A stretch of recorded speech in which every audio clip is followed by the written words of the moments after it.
Assalamualaikum warahmatullahi wabarakatuh. Apa kabar untuk seluruh pemirsa video saya dari Sabang sampai Merauke? Semoga selalu diberi keberkahan, rahmat, dimudahkan segala urusannya, dimudahkan rizkinya, diberi kesehatan, serta diberi hidayah oleh Allah Subhanahu wa Ta'ala untuk orang-orang yang belum mendapatkannya. Kali ini saya akan mengomentari dengan komentar positif terkait apa yang disampaikan oleh salah satu tokoh Kiai NU, yaitu Kiai Haji Manarul Hidayat. Kiai Manarul Hidayat ini mengatakan bahwa tesis boleh berbeda, tetapi dengan adanya tes DNA, maka keturunan Rasulullah itu menjadi paten. Artinya bisa diidentifikasi dengan sangat jelas mana yang keturunan Rasulullah dan mana yang tidak keturunan Rasulullah. Dari apa yang disampaikan oleh Kiai Manarul Hidayat, saya tertarik untuk mengkritisi. Mengkritisi ini bukan berarti saya berseberangan dengan Kiai NU ini, justru saya mengacungi jempol. Karena di saat Kiai-Kiai NU lain itu pada diam, tapi Kiai Manarul Hidayat ini berani bersuara dengan tegas tanpa rasa takut. Nah, berarti komentar saya adalah komentar yang positif. Namun sebelum saya mengomentari dari apa yang disampaikan oleh Kiai Manarul Hidayat, alangkah baiknya kita simak cuplikan videonya. Penonton bisa simak video yang akan tayang berikut ini. Berbeda. Tapi ada ilmu yang tidak bisa dinafikan, yaitu tes DNA. Ya, tes DNA. Dengan tes DNA itu adalah merupakan paten bahwa ini dzurriyyah Rasul apa bukan.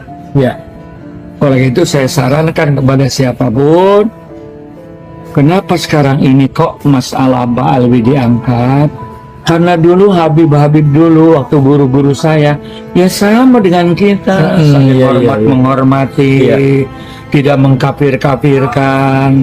Jadi kalau sekarang kiai-kiai Nusantara berontak bukan salah kami, ya, tapi mereka yang pertama. Masa katanya gurunya bisa nyetop api neraka, bisa nyetop matahari, bisa nurunkan emas dari langit. Allah. Ya Allah, grup dia biar goblok lebih mulia daripada Kiai Indonesia 70.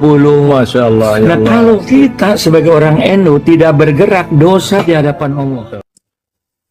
Nah, dari video yang baru saja kita saksikan, Kiai Manarul Hidayat mengatakan bahwa tesis boleh berbeda.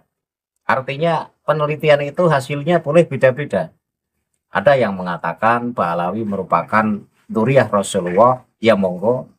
Ada yang mengatakan Ba'alawi bukan keturunan Rasulullah, ya monggo. Tapi menurut Kiai Manarul Hidayat, dengan adanya ilmu genetika, dengan adanya tes DNA, maka hasilnya menjadi paten. Siapa yang keturunan Rasulullah? Iya, bisa diketahui dengan jelas dengan melihat hasil tes DNA-nya. Dan siapa yang bukan keturunan Rasulullah, ia bisa diketahui dengan melihat hasil tes DNA-nya. Dengan begitu, ilmu DNA ini menjadikan penguat, menjadikan lebih jelas siapa-siapa yang mengaku sebagai keturunan Rasulullah tetapi DNA-nya meleset jauh dari DNA keturunan Rasulullah pada umumnya. Umumnya DNA keturunan Rasulullah itu berhaplogrup J1. Nah, ketika Ba'alawi dites DNA dan hasilnya G, yang mana G itu Yahudi Kaukasus, ya aneh sekali ketika sampai saat ini masih ngotot ngaku sebagai keturunan Rasulullah. Wong Arab saja bukan kok.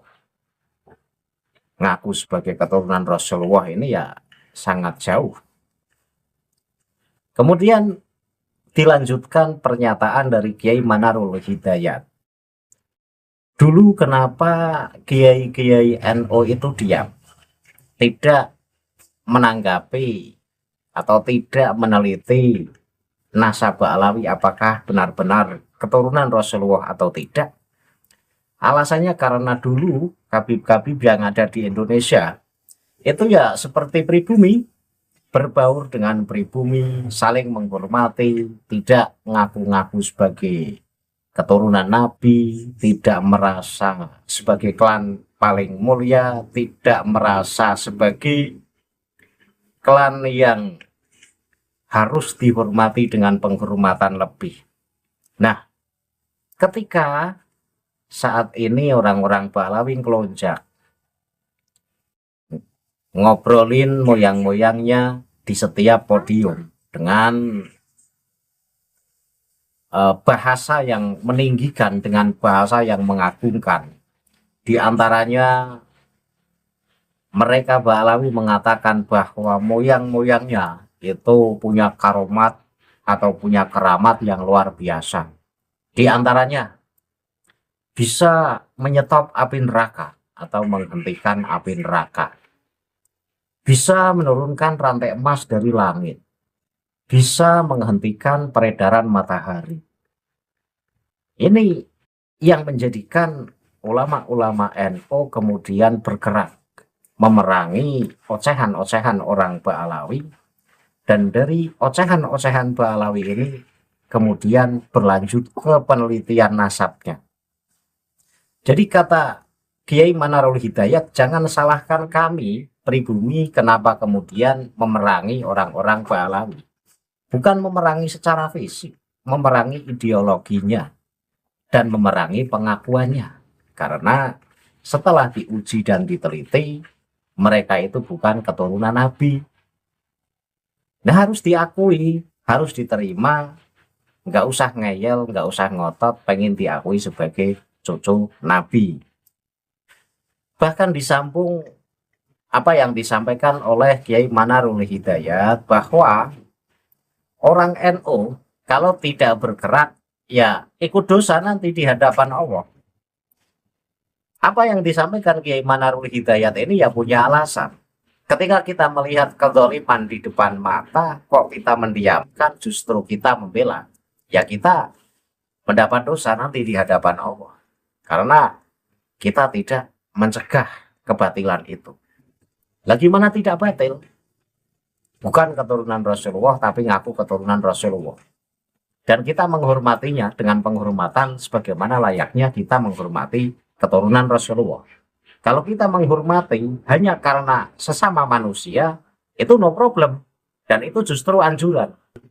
Tetapi ketika kita menghormati dengan alasan mereka adalah keturunan Rasulullah, kalau kita tidak menghormati nanti tidak mendapat syafaat, nah itu keliru. Kenapa sampai kemudian Kiai Manarul Hidayat mengatakan orang NU kalau tidak bergerak nanti punya tanggung jawab dosa di hadapan Allah? Dengan mereka menuliskan kitab-kitab manaqib, menuliskan keramat-keramatnya bahwa moyang Ba'alawi bisa menghentikan atau memadamkan api neraka, kok kita diam saja? Padahal itu dongeng khurafat, sesat dan menyesatkan. Atau ketika moyang Ba'alawi menuliskan dalam kitabnya bahwa moyang mereka bisa menyetop atau menghentikan peredaran matahari, kok kita diam saja? Ya kita dosa. Atau ketika mereka moyang Ba'alawi mengatakan bahwa mereka bisa menurunkan rantai emas dari langit, kok kita diam? Ya kita dosa. Atau ketika mereka mengatakan 70 orang alim dari pribumi ini levelnya setara dengan satu kabib yang goblok, kok kita diam saja? Kok kita menerima? Ya kita punya dosa. Maka apa yang disampaikan Kiai Manarul Hidayat ini bukan tanpa alasan. Maka sangat aneh ketika kiai-kiai pribumi secara ideologi itu diserang oleh orang Ba'alawi, tapi justru membelanya. Kita sedang direndahkan, kita sedang dilecehkan, kita sedang dihina. Emang mau kalian dikatakan sealim apapun kalian, 70 kalian alim semua, tapi selevel dengan kabib yang goblok? Masa yang kayak gitu para kiai-kiai mukibin menerima? Nah ini kan sudah tidak rasional lagi. Karena itu saya mengacungi jempol kepada kiai yang satu ini. Sudah sepuh tapi lantang bersuara, lantang mengatakan bahwa secara tidak langsung Kiai Manarul Hidayat mengatakan Mbak Alawi bukan keturunan Rasulullah menurut uji tes DNA. Dan Mbak Alawi seringkali membuat dongeng-dongeng palsu yang diklaim sebagai keramat padahal itu khurafat. Karena itu kita sebagai orang NU wajib memeranginya. Jangan diam saja. Mendiamkan kebatilan ya sama saja kita membiarkan kesesatan merajalela. Jangan sampai ideologi orang-orang Ba'alawi kemudian nanti mendarah daging di keturunan-keturunan kita berikutnya. Kasihan generasi-generasi kita kalau kita biarkan ajaran-ajaran Ba'alawi ini kemudian berkembang di bumi Nusantara. Karena itu saya dengan tegas mengatakan bahwa Ba'alawi bukan keturunan Rasulullah sesuai kajian ilmiah dan sesuai kajian ilmu genetika. Dan saya mengatakan ajaran Ba'alawi adalah ajaran yang sesat karena seringkali memproduksi dongeng-dongeng khurafat yang bertabrakan dengan ajaran syariat. Dan saya kira cukup, tidak perlu bertele-tele. Saya tutup komentar positif saya terhadap pernyataan Kiai Haji Manarul Hidayat. Akhirul kalam, billahi taufik wal hidayah. Wassalamualaikum warahmatullahi wabarakatuh. Salam paras untuk seluruh muslim di Indonesia.